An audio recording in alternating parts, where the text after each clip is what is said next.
So here we are, and welcome back to the last video for the MA40 conversion from Nerf to Airsoft.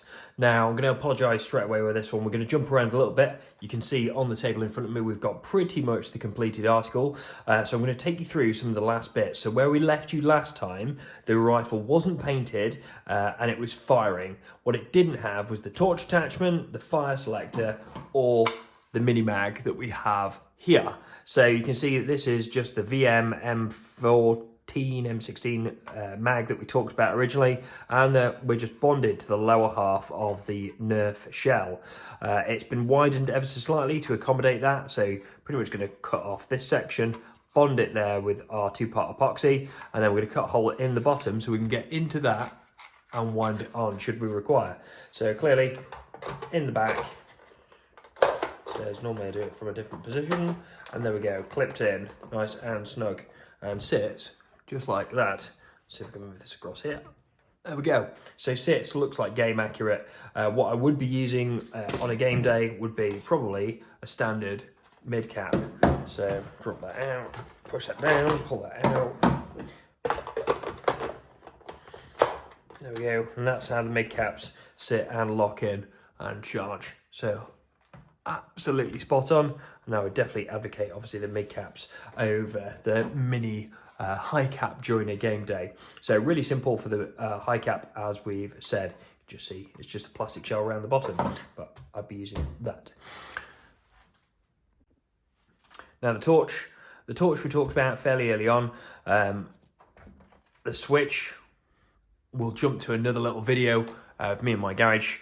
I've run a little wiring loom, so that connects into a little mini Tamiya connector. We've got a switch all the way through to the torch, and if I just connect this up for us temporarily, you can see just in the corner here, pointing, lighting up on the switch. And that's the torch, really. Again, I'm going to jump to another little video I took earlier and show you how I went about fitting and mounting the switch.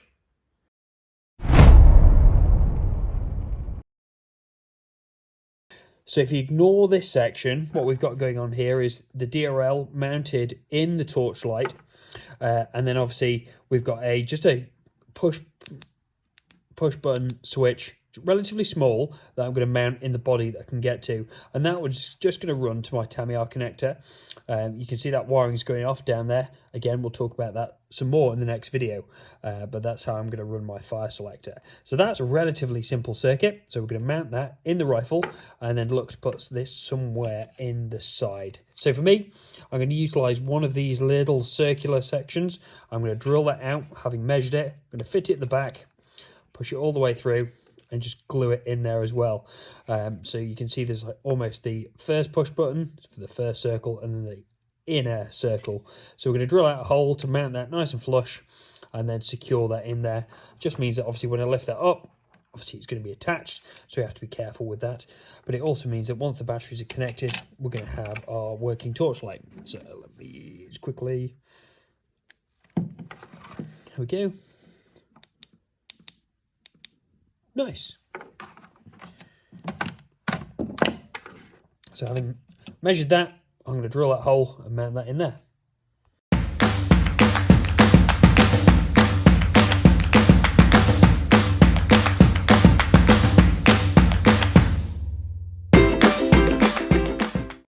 Okay, now I've drilled the hole, what I want to do is just to get it a bit closer, just take off these little ridge lines. So I'm just going to cut those off. There we go, in the hole, nice and snug. That'll be secured behind, and I can just reach in, press, and it's still nice and flush against that. Once that's painted, you won't see it. So what I'm going to do now, secure my switch to the back of the hole. Okay, with the switch now secure, so what I've done is I've super glued that in place. I would then offer up there, probably you want to use our two-part epoxy, a two-part JB weld to kind of just reinforce that, because it's probably going to get quite a bit of pressure put on it, especially the heat of battle. You're going to be going for your torch occasionally, so maybe just to reinforce that on the back of that. I've put it on this one because obviously then I can get to the loom and I can remove the loom if I need to in the future.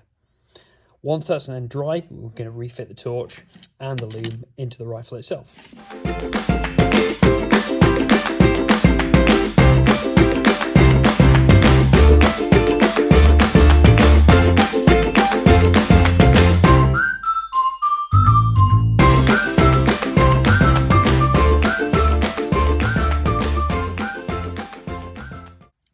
Okay, so there we go, all back together. Torch in the front, button on the side. I don't know if I can get to it from here. Go. Working torch. Perfect. Okay, so let's go lights off and test what the torch is like.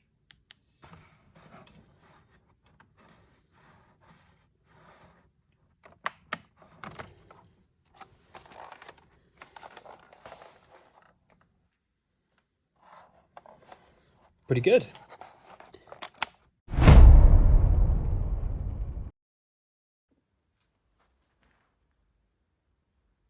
Next thing we're going to talk about is the fire selector.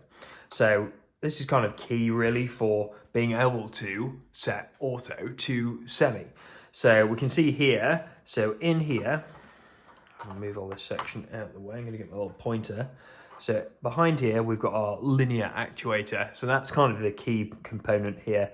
Again, I'll jump to another video that kind of talks about the components individually, but linear actuator, an electrical gearing system really that moves just forward and back. You can see here, there's a little aluminium bar, 4mm bar. You can get it from B&Q. I've just bent it, sat it into the slot in the linear actuator, and that will run across and is two-part epoxy to the top of the slide on the gearbox. So again, pushing the fire selector back and forth to select fully auto or semi-automatic. Now, that's linked all the way back here. You can see this switch here. That is a dual pole, dual throw switch. What that means is, press it one way, it'll command the linear actuator to move one way. Press it, it'll command the linear actuator to move all the way to the other side. Great thing about linear actuators is once they're at the full end stop either way, power is kind of taken away from them, so it's not always sapping power and they don't get hot like an electromagnet or something would. So clearly, we select the switch, that's going to push the slide all the way back, and that is in the full auto position. And then that commands it all the way forward into the semi-auto position.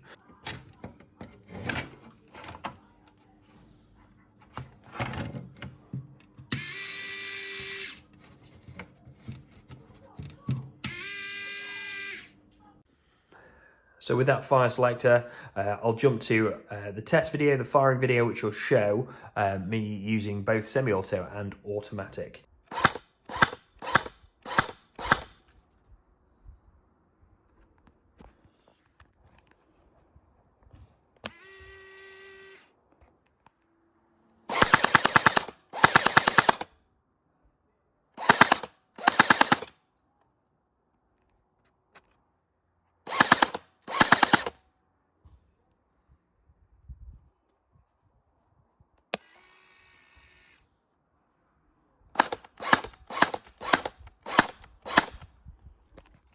But as I said, the key component is the linear actuator and just linked into a little wiring loom. So that just runs to another mini Tamiya. The mini Tamiya comes off the gearbox. There you go, a 2-in-1 to the battery connector.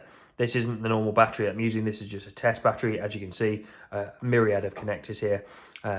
Again, all the wiring is kind of neatly stuck down into this portion here. What I did do on long shot that I haven't done on this is this section here. So obviously where the normal D cells sit, if you go this way down into this portion and cut out the webbing, the plastic section down here, that will give you a nice kind of cavity ready to drop a nice square battery. It's like a larger version of this in and then down into there, which means that you can tuck your wiring nice and neatly in there, and then you're all good to go.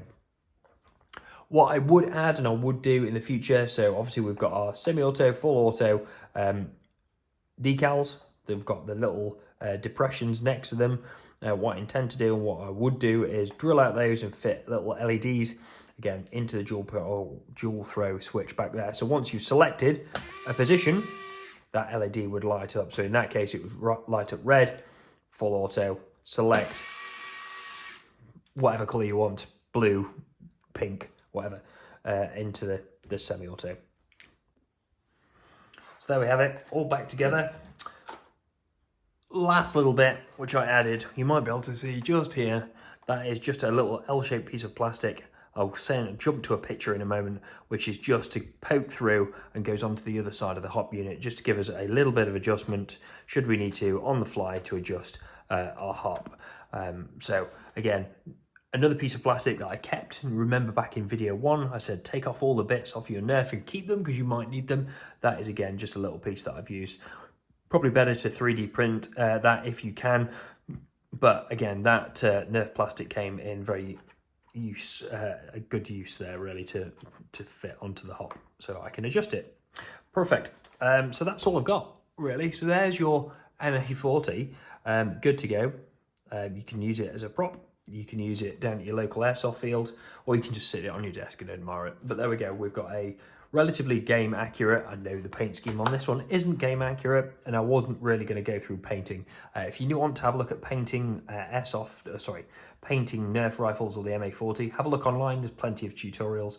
Basically, give it a good scrub down with the sandpaper, and then use a decent etch primer before adding colours. Weathering, again, you can weather to your heart's content, but again, lots of tutorials online. But I hope you enjoyed the video. Thanks very much for watching, and we'll keep adding further videos as we go forward. This won't be the last MA40 conversion. Thanks very much. See you again.